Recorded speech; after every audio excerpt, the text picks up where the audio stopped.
امام حسن اور حسین بیمار ہو گئے تو حضرت فاطمہ نے منت مانگی، یا اللہ میرے بچوں کو شفا دے، میں 3 روزے رکھوں گی۔ کون سی منت مانی؟ بولیے۔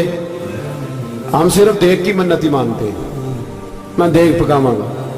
بات یہ ہے بھائی کہ منت یہ کیوں نہیں مانی کہ یا اللہ میرا کام ہو جائے، میں 100 نفل پڑھوں گا۔ جو بھی منت مانگتا ہے وہ دیکھ کی مان لیتا ہے۔ بکرے کی منت ہی مانتے ہو، یہ کیوں نہیں منت مانتے کہ یا اللہ میرا کام ہو جائے تو میں پورا قرآن شریف ختم کروں گا؟ یہ ذرا پڑھنا پڑتا ہے، اس لیے عبادت کرنی پڑتی ہے، اس لیے اس کی منت نہیں مانتے سرے سے۔ حضرت فاطمہ نے کیا منت مانگی؟ بچے صحیح ہو جائیں گے تو بولیے 3 روزے رکھوں۔ اللہ تبارک و تعالیٰ نے بچوں کو شفا عطا فرما دی، اور میں سمجھتا ہوں یہ کربلا کی ٹریننگ تھی۔ روزے رکھے بچوں نے۔ کس نے روزے رکھے؟ بچوں نے۔ کس نے؟ 7-8 سال کی عمریں بچوں کی۔ حضرت علی فرماتے ہیں جب میں نے دیکھا نا میرے بچے بھی روزے سے ہیں تو میں کہیں سے تھوڑے سے جوں لایا۔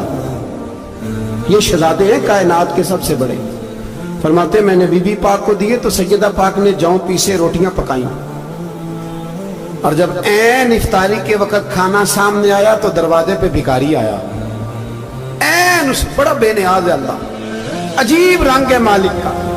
عین افطاری کا وقت جب آدمی کہتا ہے کہ فٹافٹ ہو جائے، بھکاری دروازے پہ آیا اور اس نے صدا دی، او میرے رسول کے گھر والوں، کئی دنوں سے روٹی نہیں کھائی۔ حضرت علی نے، حضرت فاطمہ نے بچوں کی طرف دیکھا تو امام حسین چھوٹے تھے سب سے، انہوں نے سب سے پہلے برتن اٹھائے کھانے والے، اور کہنے لگے اماں میں نہ دیکھے آؤں۔ تو حضرت فاطمہ رشک کرنے لگی۔ وہ کھانا باہر امام حسین دے آئے، پانی سے روزہ کھولا، کھجورے کھائی، لیٹ گئے، سویرے کھجورے کھائی، روزہ رکھ لیا۔ شام ہوئی تو حضرت علی فرماتے ہیں میں پھر اگلے دن کے روزے کے لیے جوں لایا، فاطمہ نے پیچھے روٹیاں پکائیں۔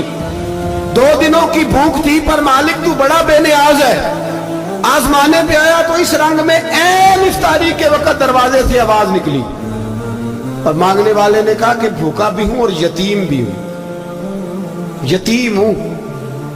حضرت فاطمہ کہنے لگی بیٹا دیر نہ کرنا، یتیم کا پیٹ بھرنے میں دیر نہیں ہونی چاہیے۔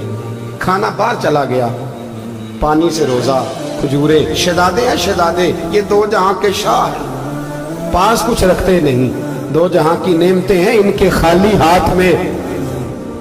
کھجور پانی سے افطاری بھی، سحری بھی، سویرے پھر اٹھے، روزہ رکھا، تیسرا دن ہے، تیسرا۔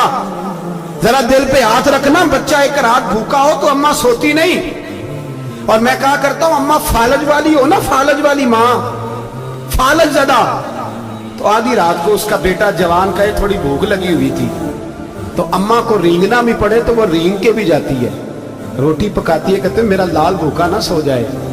اور مصطفیٰ کی بیٹی سے زیادہ بچوں سے کون پیار کر سکتا ہے؟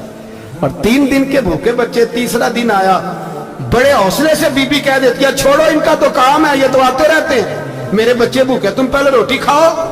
لیکن میرے بھائی کربلا ایسے نہیں سجتی۔ یہ جو برگر کھا کے ناراض ہونے والے بچے ہوتے ہیں یہ میدانوں میں نہیں نکل پاتے، ان کے لیے مشکل ہوتا ہے۔ حضرت فاطمہ نے، حضرت علی نے ڈیوٹی کی، ڈیوٹی اپنے بچوں کو تیار کیا کربلا کے لیے۔ تیسرے دن جب رکھا صاحب نے کھانا تو باہر سے بولنے والا بولا کہا میں مسکین ہوں، لاچار ہوں، گھر بھی کوئی نہیں، کھانا بھی کوئی نہیں۔ امام حسین پھر اٹھے، تیسرے دن کا بھی کھانا دے دیا۔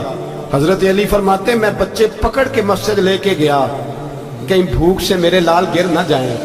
کہتے ہیں ہامتے کامتے تینوں شہزادے مسجد میں داخل جو ہوئے تو بس ہماری قیمت پڑ گئی، مول پڑ گیا ہمارا۔